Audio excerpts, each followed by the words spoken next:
Veg snacks বানাচ্ছি।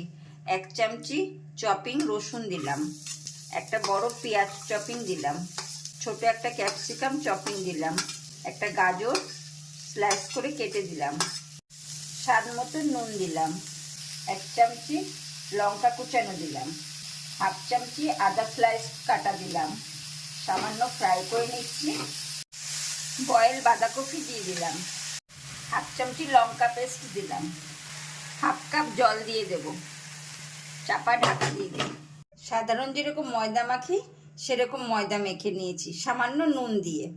এবার আমি একটা বেলে নিচ্ছি, এরকম লম্বা শেপে বেলে নিতে হবে। এবার যে পুর করেছিলাম এই পুর আমি লম্বা করে দিয়ে দিচ্ছি। এবার এইভাবে তেঁচড়া করে কেটে নেব।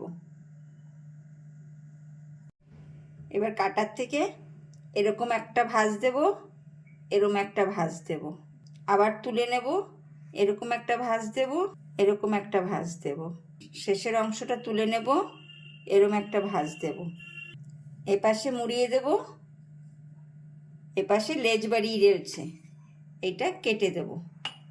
তেল গরম হয়ে গেছে, আমি এক এক করে এরকম করে সব ভেজে নেব। বন্ধু আমি সব ভেজে তুলে নিয়েছি।